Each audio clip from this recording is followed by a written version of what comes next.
When did a seating chart blow up your entire life? Okay, I am currently sitting in the urgent care parking lot, specifically spot 3B, ignoring the 17 missed calls Grace has probably racked up in the last 40 minutes, and I need to type this out before my brain just shuts down completely. Like, I literally just watched my entire life dynamic implode because of a seating chart. I swear I'm not making that up. A stupid plastic laminated seating chart. I don't even know where to start, TBH. This whole situation is insane, stressful, and honestly, mostly my fault for being the biggest enabler walking the planet for the last, 2 years, 8 months, and 12 days. My name is Jerry Adams 39M, and I'm realizing I have the emotional maturity of a startled goldfish. I work remote tech support, which sounds chill, but it means I am always available, which is exactly how my toxic life suckers like to keep me. The reason I'm at the urgent care right now at 5:30 p.m. on a Tuesday, completely wired on 2 lukewarm Starbucks venti cold brews I bought 3 hours ago, cost me $13.58 NGL, should have just gone to McDonald's for the cheap stuff, is because Grace Smith 33F finally did what she does best. Waited until the last possible second to deal with a completely foreseeable crisis, and then demanded I drop everything, including my high-priority quarterly review prep, to fix it. Grace is, and I say this with love because she's the mother of my 2 young kids, but she is also a textbook deadbeat mom. Like, seriously. Her entire existence for the last 5 years has been a perfectly curated blend of ignoring responsibilities and then guilt-tripping me into solving the resulting chaos. I am the one who pays the $1,247 rent on apartment 3B, the one who buys the Costco bulk groceries. Last bill was $43.67 for just the essentials, not counting the Talenti gelato I definitely stress bought, the one who coordinates the school pickups, and the one who handles the endless stream of emergency cash app requests. Last Thursday, I saw 5 separate $200 withdrawals in 48 hours. I messaged her super casually like I always do when I know she's burning through the childcare money. I texted, "Hey, just checking on those funds, everything okay?" That seemed like a lot of activity. She responded instantly, red receipt on, of course. "Stop tracking me, Jer, it was essential stuff, you wouldn't understand." Essential stuff usually means buying limited edition Funko Pops or adding $150 to her Steam account balance. But did I push back? Of course not. Because I am Jerry, I just sent a passive-aggressive little thumbs up emoji and immediately felt guilty for even asking. Past me was such an idiot, but this week was different. This whole codependency dynamic I have with Grace reached critical mass this morning. She has been promising for 3 weeks to take our youngest, Leo, to get his required sports physical. She keeps saying she'll use her PTO, but she conveniently forgets that she used all 40 hours back in March for a spontaneous trip to Florida. So at 11:47 a.m. today, right as I was about to join my most important Zoom meeting of the quarter, the one with the VP where I need to sound smart and capable, my iPhone 14, which is currently at 3% battery naturally because I forgot the charger in my haste, started buzzing. It wasn't a call. It was a rapid-fire triple text. "Grace, where are you, Grace? I need you, Grace. Leo can't do soccer TMRW if we don't get this done now." I stepped out of the Zoom, muted camera off, pretending my Wi-Fi was spotty, a classic move, and called her back. "Grace, what is going on? You had 3 weeks for this," I said, trying to keep my voice low and calm, even though my hands were already shaking. She started talking at 100 miles an hour. "Oh my God, Jerry, stop. I'm literally standing outside the pediatrician's office on Main Street and they are being so rude. They said I needed to schedule it, not just walk in. Like, who does that? I thought urgent care was easier, but they need the paperwork and I don't have my wallet or my health card, so I can't even pay the $347 copay. Look, just drive over here, take the day off. Bring the cards, pay for it, and then take Leo to the urgent care downtown. I can't handle this right now, my anxiety is through the roof." The familiar dread settled in my chest, a tight knot I've been carrying for years. This is what codependency looks like, right? She creates the disaster and then I sprint in, fueled by my inability to say no, to clean it up before the kids suffer. "Grace, I can't leave right now. I have the VP meeting. I have 2 PTO hours left this entire year. If I leave, I risk that new promotion." She cut me off, her voice laced with that manipulative, wounded tone she reserves just for me. "After all I've done for you, Jerry, you're choosing a meeting over your son's physical health. Wow, I never asked you for anything big, just this. I am being serious. If you don't come, I'm just going to leave him here and they can figure it out." And that was the button she knew to press. The threat of leaving our kid in a medical lobby to spite me. I felt the hot rage but knew I had to fold. The kids are always the casualty when I try to draw a line. "Fine," I sighed, grabbing my keys, my wallet, and the health insurance card. "It'll be there in 20 minutes. Text me the urgent care address you decided on." I threw on a baseball cap, muted my Slack notifications, all 247 of them I'm sure, and left my apartment on the 3rd floor of the complex, running down the stairs. I was driving my beat-up 2018 Honda Civic in rush hour traffic, completely stressed when I got the text. "Urgent care on 5th Street. I paid the $347 bill with my credit card, which is already hovering near its limit because I also had to pay the $85 plumber charge last week when Grace decided to try and flush a full makeup sponge down the toilet. Don't even ask. We finally got inside the urgent care. The waiting room was typical. Terrible magazine selection, that weird synthetic cleaner smell, and just enough people coughing to make you regret breathing. And this is where the codependency breaking theme finally kicked off, not with a bang but with a profoundly awkward introduction. Grace, having successfully delegated the stressful part to me, was now utterly relaxed, scrolling TikTok videos on her Samsung Galaxy, occasionally giggling loudly. Leo was fine, just bored. We checked in and the nurse pointed us toward the seating area. The entire experience of the urgent care was dictated by a laminated sheet of paper taped to a pole in the middle of the room. A seating chart. I kid you not. It wasn't alphabetical, it wasn't numerical. It was based on an arbitrary grid system the front desk had devised to maintain optimal patient flow and social distancing, which mostly just meant they wanted to micromanage where you put your butt. The chart assigned us to Section C, seats 14 and 15. The problem? Section C was directly opposite the single entrance to the entire facility, and seats 14 and 15 were right next to a very familiar and very unwelcome face. I felt my blood run cold. My hands started shaking again, but this time it wasn't just stress. This was primal dread. Sitting in seat 13, aggressively adjusting her bright pink Apple Watch strap and clutching a massive Starbucks cup was Carolyn Mitchell, 58F. Carolyn is the queen of the office brown-nosers. She works on the 5th floor of my building and she lives to report everything she sees to management. If you take an extra minute at lunch, Carolyn knows. If you use 2 sick days in a row, Carolyn has documented the trajectory of your illness. She has the kind of passive-aggressive demeanor that makes the air feel thick and sticky. She was wearing a perfectly pressed navy blazer and looked like she was waiting for a Nobel Prize, not a strep test. As soon as she saw me, I saw the exact moment her brain started compiling the internal HR report. Her eyes widened slightly, she checked her own watch, and then she did the dreaded head tilt. Jerry? Oh, Jerry Adams, isn't it? Fancy seeing you here, she chirped, the tone dripping with faux concern that translates to I am judging your life choices. Grace, oblivious, shoved past me, iPhone still glued to her face, and plopped into seat 15. I was left standing there, paralyzed, right in the line of fire. I forced a strained smile. Hi, Carolyn, just running some quick errands. How are you? She leaned in conspiratorially. I'm well, dear, thank you. Though I did notice you missed the 11:45 mandatory check-in on Teams this morning. Are you using PTO for this? My face burned. No, I just stepped away for a priority issue. I'll catch up on the notes later. I lied easily because I knew the alternative was a formal written warning by 9 a.m. tomorrow. A priority issue, I see, she said, glancing pointedly at Grace, who was now showing Leo a viral cat video, volume way too high. Well, I just worry about the team, you know. We're all in this together. She was clearly loving this. Jerry Adams, the quiet, dependable tech guy, caught red-handed abandoning a VP meeting for a non-emergency. I was so focused on managing Carolyn and trying to mute Grace's phone that I almost missed the second, much larger disaster currently unfolding directly in front of me. Remember how the seating chart assigned us to Section C, seats 14 and 15? The arrangement wasn't a neat row. It was a U-shape around a small coffee table. As I finally settled into seat 14, wedged uncomfortably between Grace and Carolyn's watchful eye, I noticed the person occupying the other side of the U, seat 16. This man was wearing a slightly too expensive golf shirt, had a copy of the Wall Street Journal, and was loudly complaining on his phone about the price of his new BMW SUV. He hung up abruptly, slamming the phone down, and then looked directly at me. My stomach didn't just drop. It felt like it launched itself through the floor and into the Earth's core. It was Justin Murphy, 75M. Justin isn't just a toxic ex, he's the toxic ex. The one I spent 10 years in a relationship with, the man who systematically dismantled my self-worth until I was convinced I couldn't breathe without his permission. The codependency with Grace started as a desperate attempt to find a new person to fix after I finally, catastrophically, broke things off with Justin 2 years ago. I hadn't seen him in person since that terrible day I walked out of our shared condo, leaving the $1,247 lease and every piece of expensive IKEA furniture we'd bought behind just to get away. And now here we were, trapped by a laminated seating chart. Justin looked straight past me, focused on Grace, who was now pulling a bag of stale Panera Bread chips out of her massive tote. Well, Justin drawled, adjusting his gold-rimmed glasses. Look what the cat dragged in. Grace, darling, still dragging poor Jerry around like a lost puppy, I see. Grace looked up, recognized him immediately, and flushed a deep red. She stammered, Justin, what are you doing here? Oh, you know me, he smirked, the familiar, condescending glint in his eye making my chest tight. Just a quick physical maintenance. I have to stay in shape to manage my portfolio, unlike some people who seem content to be eternal financial punching bags. He didn't look at me, but the comment was aimed squarely at my $347 credit card charge. He always knew how to find the weak spot. I finally found my voice, which came out sounding embarrassingly squeaky. Justin, we're just waiting for Leo's physical. Yes, Jerry, I hear you. You're performing your obligatory savior role, he replied, finally meeting my eyes. Still covering for people, still sacrificing your own career for people who will never appreciate you. Doesn't the new VP know what a pushover you are? I could feel Carolyn Mitchell next to me practically vibrating with excitement. She didn't know the full history, but she knew enough to recognize high-grade professional slander mixed with personal drama. Suddenly, I felt the years of enabling, of letting people walk all over me, of the endless silent stress just bubble up into a roaring physical need to just stop. I was done, just done. I was trapped between the person who emotionally destroyed me for 10 years, Justin, the person currently financially and professionally destroying me, Grace,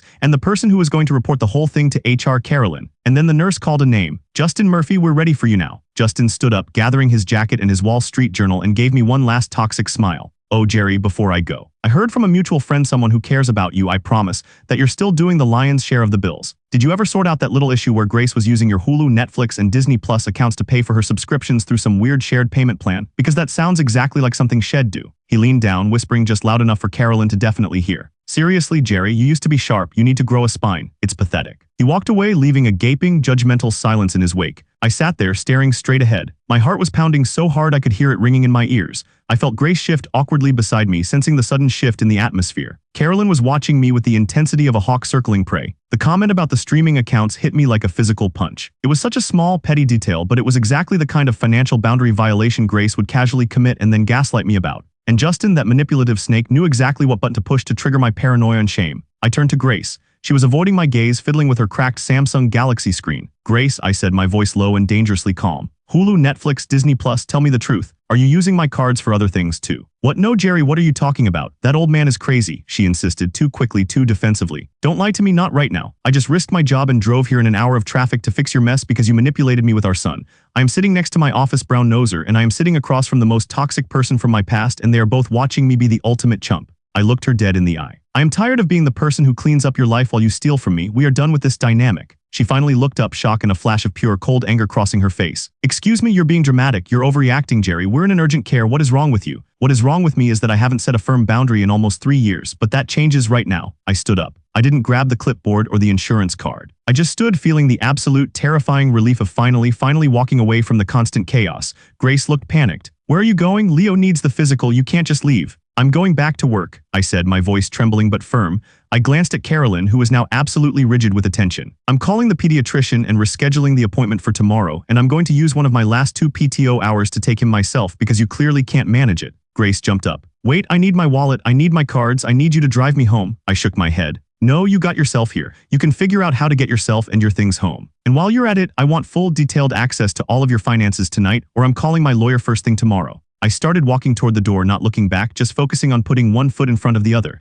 The rage was giving me tunnel vision. As I reached the exit, Carolyn, the office brown noser, called out to me, her voice suddenly quieter, more genuinely shocked than malicious. "Jerry, wait, where are you going?" Did he just ask her for her financials? I didn't slow down, but then as I pushed open the door, I heard Grace absolutely shriek behind me, the sound echoing through the sterile waiting room. "JERYADMS, if you walk out that door, you will never see your children again." I paused, my hand still on the door handle. I felt the sharp, cold reality of her manipulation strategy hitting me hard. She went straight for the nuclear option. She always does. My chest tightened. I could hear Carolyn gasp behind me. I had finally set a boundary, and Grace had instantly threatened the one thing I couldn't live without. Do I go back and apologize and agree to drive her home and let her keep financially crippling me just to maintain custody peace? Or do I keep walking knowing the war just started and I might lose everything? I took a deep breath, tasted the stale, urgent care air, and saw the 3 missed calls pop up on my dead iPhone screen. I looked down at the $347 bill on my credit card. I thought about what Justin had said. "You need to grow a spine, it's pathetic." I pushed the door open all the way. I walked out and didn't look back. But as I reached my Civic in spot 3B, my phone buzzed with a text. It wasn't Grace. It was Justin. "Justin, I knew you had it in you, kid. One thing. When I left, I signed over my 50% ownership of that condo to you quietly. The one Grace and I have been using for weekend getaways. Check the deed. It might help you win this fight. You're going to need it." What the hell did toxic ex Justin just give me a tactical advantage against deadbeat Grace? And what in God's name is a condo Grace and Justin were using for weekend getaways? I'm sitting here, stomach churning, hands still shaking. I need to know what happens next. Do I risk everything? What is Carolyn going to tell HR? And what the fuck does Justin know about Grace? I need to know about that condo. I need to know if she's been cheating. I need to call my lawyer.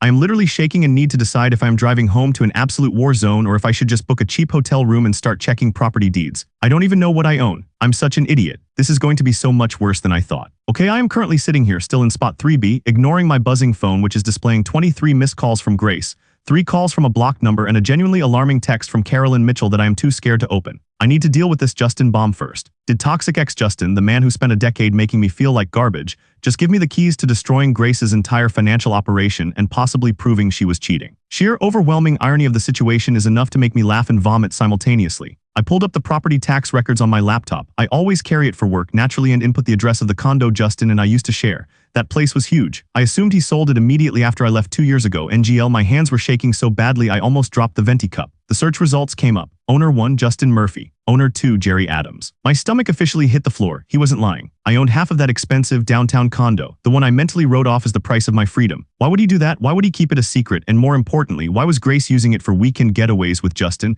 I had to sit there for 5 whole minutes just breathing into a paper napkin I found on the floor of the Civic. I think I made a small noise like a trapped raccoon. I immediately called the lawyer referral service. I used my work credit card for the initial consultation fee, $75, which I will expense as urgent compliance training because I am still Jerry Adams, master of the subtle financial lie. I got an emergency slot with a family law attorney named Ms. Chen for 8 a.m. tomorrow morning. I am not going home tonight. No way in hell. I cannot walk back into apartment 3B where Grace will be waiting with guaranteed hysterics and the nuclear custody threat hanging in the air. I drove straight to the cheap extended stay motel 6 miles away, the one where the ice machine is broken and the carpets are questionable. It cost me $98 for the night. I paid cash. I am now in room 112. The mattress is lumpy. It smells faintly of chlorine and despair. It is glorious. It is mine. I finally looked at my phone. Grace's last text was a masterpiece of emotional terrorism. You just forfeited your parental rights. Say goodbye to your children. I'm calling the police and reporting you for abandonment. You have 30 minutes to get back here. I screenshotted it, sent it to myself via email. Documentation is key, apparently. And then with a deep breath, I blocked her number. I didn't just mute it, I blocked it.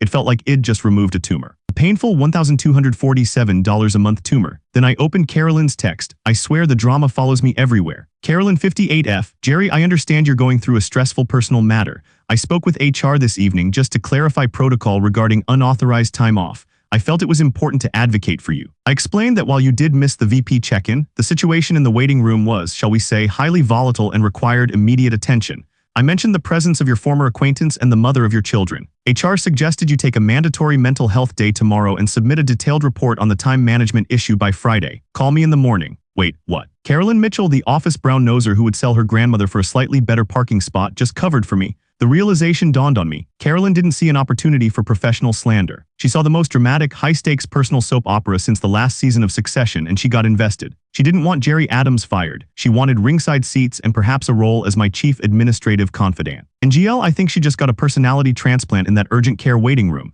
She saw Grace's shrieking and Justin's cruelty and suddenly decided I was the underdog worth backing. I still had to submit a report, but I wasn't fired, thank God. I didn't sleep well. I kept replaying Justin's words, weekend getaways. 8:00 a.m. Wednesday, the lawyer consultation. Ms. Chen's office smelled like expensive paper and fear. She was sharp, concise, and looked like she hadn't slept since 1998, but in a competent way. I laid out the timeline, the codependency, the financial enabling, the urgent care confrontation, the custody threat, and the bombshell condo deed text. When I showed her the property deed, Ms. Chen actually paused, removed her glasses, and gave me a look that said, "Sir, you are far more interesting than my usual paternity cases. Mr. Adams, this is significant." "Very significant," she stated, pulling up the state property records in real time. "The condo ownership gives you immediate leverage. It means you have a viable second residence, and Grace has been leveraging your asset potentially without your knowledge for unauthorized personal use, possibly with an ex-partner. Her custody threat, it's classic manipulation. We document it, we ignore it, and we file for immediate temporary custody and asset division based on financial fraud." Confessed about the streaming accounts. I think she was charging her friends for access too, using my credit card tied to those accounts. Ms. Chen nodded calmly. "We'll subpoena the billing records, that $347 physical, we are asking for that back, and everything else she's taken, we are hitting her with the full force of documentation." I asked the big question. "What about Justin? Why would he help me? He spent years telling me I was worthless." Ms. Chen leaned forward. "People are complicated, Mr. Adams, toxic people especially. He may have genuinely wanted to help you escape Grace, or he may have been insulted that Grace was using his condo for something he didn't approve of, or perhaps he just wanted to watch the world burn. Either way, we take the gift." She had me draft a formal letter right there, demanding Grace provide detailed financial records by Friday, or we were filing for immediate discovery and separation. It felt terrifying and exhilarating to sign my name to something so non-negotiable. The retainer was $5,000.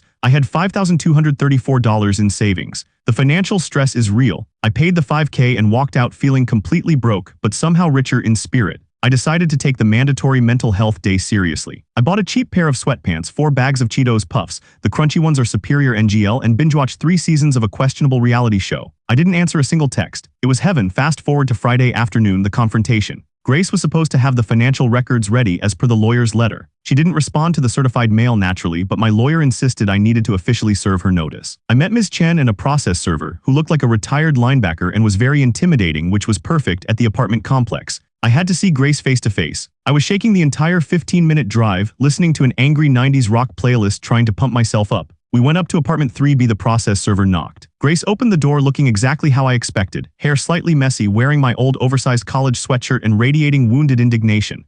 Leo and our daughter Chloe were watching cartoons, oblivious to the impending explosion. "What is this, Jerry?" she demanded, looking past me at the retired linebacker standing on the landing. "Who is this large man?" The linebacker professionally handed her the documents. "You've been served." Grace looked down at the letterhead Chen and Associates, Family Law, and her face went white, then purple. "You filed against me? You spent our savings on a lawyer after what I've done for you," she shrieked. "You are such an ungrateful bastard, and where have you been?" "I had to take an Uber back from the urgent care. It cost me $45.67. The audacity was staggering. She was still focused on the $45.67 Uber charge, not the $5,000 legal retainer I had to pay because of her constant fraud. I have been documenting everything, Grace, I said, trying to keep my voice even, channeling the calm energy of Ms. Chen. The custody threat you made in the urgent care, documented. The unauthorized charges on the streaming accounts, we are pulling the records. The ownership of the condo you've been using for weekend trips. Documented, you have 72 hours to turn over all bank statements or we will initiate financial discovery, which is going to be far more expensive for you. She laughed a high manic sound. The condo, what condo? That old geezer Justin is lying. He just wants to mess with your head.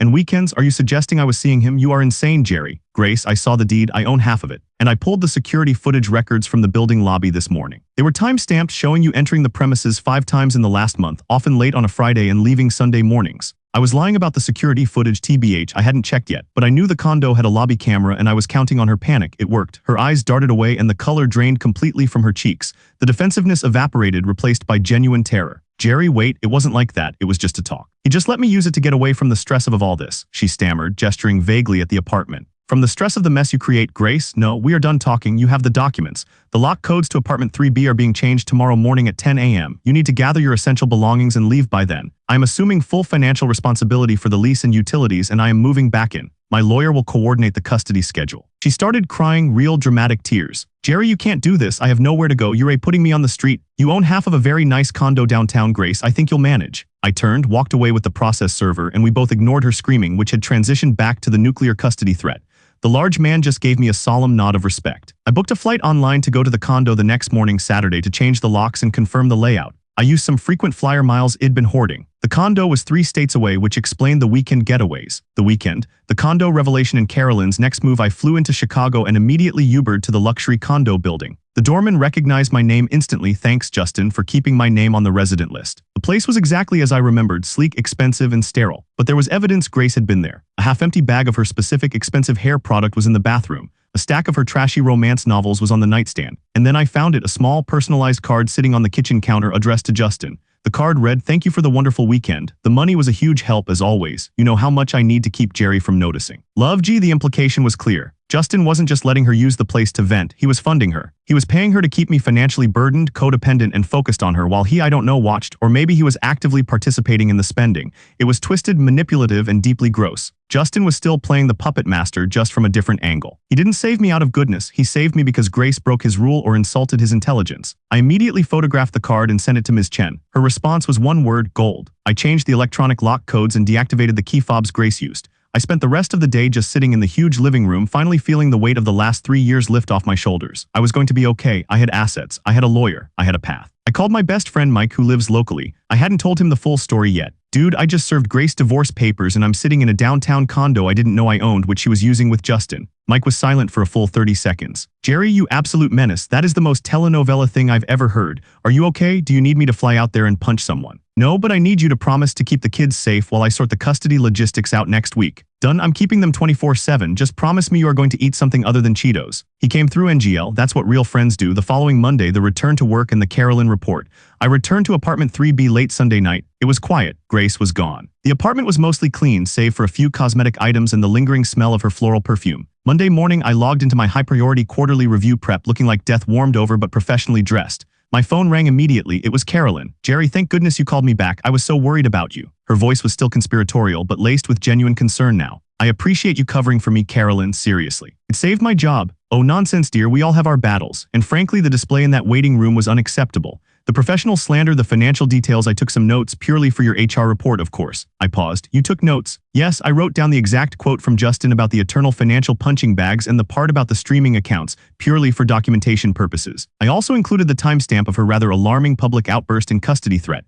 You'll want to include that when you submit your report about the priority issue. Frame it as necessary protection of your dependents and assets. Carolyn Mitchell wasn't a brown-noser. She was a meticulous, highly motivated, possibly bored information broker who had chosen my side. She was supplying me with the necessary professional cover to explain the sudden shift in my work-life balance. She didn't want gossip, she wanted justice and maybe a little drama. Carolyn, you are incredible. I'll make sure to cite your detailed timeline. Excellent. Now, dear, I noticed your Slack status was active all weekend, but you weren't responding to non-urgent messages. Are you sure you're resting? Did you have to change the locks? I know a great locksmith, highly discreet. I smiled into the phone. I'm resting, Carolyn, and yes, the locks have been changed. Good, good. Well, do let me know if you need help drafting that report. A fresh set of eyes, you know, mine are excellent at spotting inconsistencies. I hung up, feeling dizzy. My life was being navigated by my highly competent lawyer and my office's most terrifying brown-noser. I was somehow winning the chaos. 3 weeks later, the slow burn of separation. The last 3 weeks have been a blur of custody negotiation, bank statement analysis, and extreme financial stress. The financial reality check. Ms. Chen was right. Grace had systematically used my accounts for her entire lifestyle. We found transactions where she charged her friends for access to my streaming accounts. Disney Plus was the biggest earner, NGL, and then used the money they cash apped her to fund her Funko Pop and Steam habits. She was also using my credit card for groceries, but then taking the cash back rewards. It was a dizzying level of pettiness and financial manipulation. Total estimated damages, $17,000 over the past 3 years. We filed for reimbursement.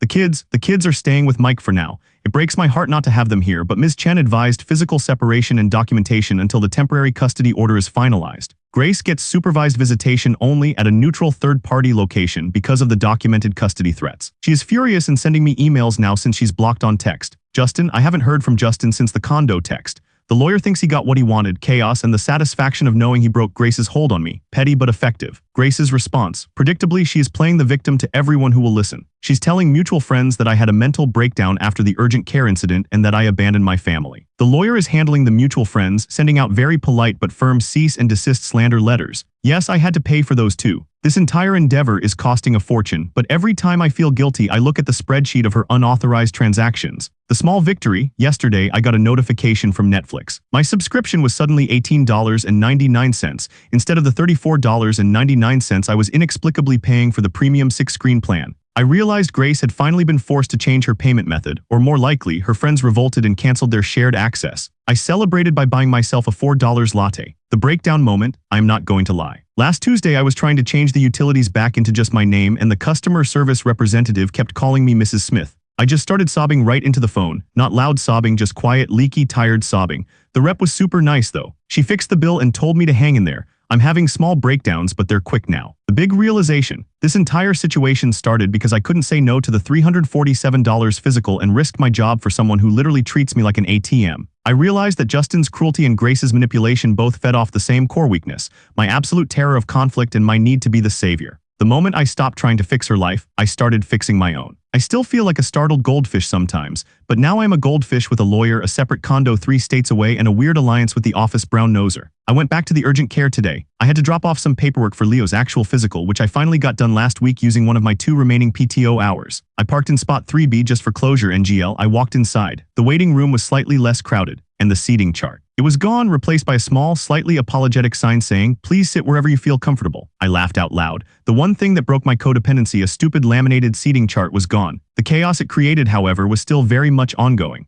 Ms. Chen says the divorce proceedings will take 6 to 9 months, mostly due to the complexity of the financial discovery. The custody battle is just starting. This is not a neat, happy ending where everyone realizes the error of their ways. Grace is still fighting. Justin is still silent and creepy. Carolyn still texts me daily updates about office politics and asks about my situation. But me? I finally took my kids to see the new Spider-Man movie last night. Mike brought them over, supervised, for 2 hours. We ate popcorn and they giggled. And for the first time in forever, I didn't feel the weight of an impending crisis or a hidden financial drain. I am eating ramen every day, TBH, because the lawyer retainer drained me. My credit card is still hovering near its limit. But I am sleeping in my own bed, not lying about my PTO, and I'm not enabling anyone. I still have a long way to go to truly unpack the codependency, but I finally grew that spine Justin mentioned. It's a little wobbly and it costs $5,000 plus hourly fees, but it's there. I'm moving forward one ridiculously expensive legal bill at a time. The next big hurdle is figuring out if I should sell the condo or move into it, leaning towards selling it to recoup some of the legal fees. Anyway, that's the update. I'm focusing on work, my kids, and my budget.